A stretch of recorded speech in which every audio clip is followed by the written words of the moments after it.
In a quiet neighborhood lived two girls, born on the very same day. One had everything money could buy, and the other had a heart full of love. This is the story of Asta and Navya, and how they discovered what true happiness really means. Asta's father, Vijay, was a busy businessman who traveled overseas 3 times a month. Her mother, Priya, was a famous fashion designer. Since Asta was their only child, they gave her whatever she asked for: designer dresses, imported toys, even a dollhouse that looked like a palace. But what they rarely gave her was their time. Instead of hugs, they gave gifts. Just down the street lived Navya. Her father worked long hours at a factory, and her mother cleaned houses, including Asta. Though they had little, Navya's parents filled their tiny home with laughter, stories, and warm meals. Navya wore simple clothes, often hand-me-downs, but she always shared her lunch with friends and helped her classmates with their homework.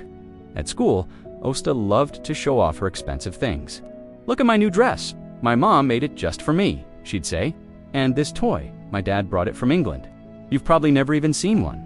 She would often laugh when Navya walked in wearing faded shoes, never noticing how Navya quietly helped others, or how everyone genuinely liked her for who she was, not for what she had. One day, Asta announced her grand birthday party. "My dad's giving me a huge surprise," she told the class. "You're all invited." Meanwhile, Navya said nothing about her own birthday. She didn't want anyone to feel sorry for her. On the morning of their shared birthday, Navya woke up to warm hugs from her parents. "Happy birthday, Beta," her father said, handing her a new pair of slippers. Her mother gave her a beautiful handmade dress stitched from leftover fabric. Navya's face lit up. "Thank you. This is perfect." They visited the temple together, then shared a simple breakfast. Later, her friends arrived with small gifts: a ribbon, a notebook, a handmade card.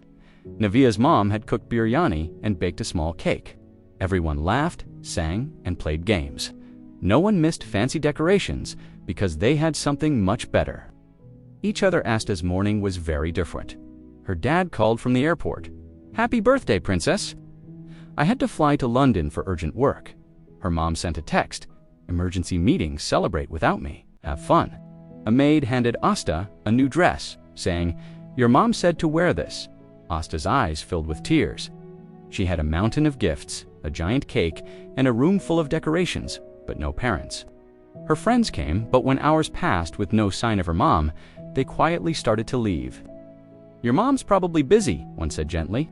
Alone in her lavish bedroom, Asta cried. She wasn't crying because she lacked things, but because she lacked them, her parents.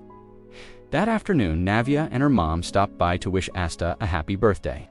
They found her sitting beside the untouched cake, still in her fancy party dress. "Happy birthday," Navya said softly. Asta looked up, surprised. "You came, even after how I treated you." Navya just smiled. "It's your birthday. Everyone deserves to feel special." Just then, Navya's mom pulled out 2 small plates and 2 slices of her homemade cake. "Let's celebrate together," she said warmly. And so, the 2 girls, rich and poor, proud and kind, sat side by side, eating simple cake, laughing about silly things, and blowing out candles as if they'd been best friends forever. From that day on, Asta changed. She stopped showing off her things. She started sharing them. And most importantly, she began asking her parents for their time, not just for their money. The moral of this story is simple. True happiness doesn't come from expensive toys or designer clothes. It comes from love, presence, and kindness. No one is better because they have more. And the greatest gift you can ever give someone is ESNT, wrapped in silket S, wrapped in your time, your care, and your heart. Because in the end, what matters most isn't what you own, but who you hold close. Thanks for watching. If this story touched your heart, please like, share, and subscribe for more content that matters.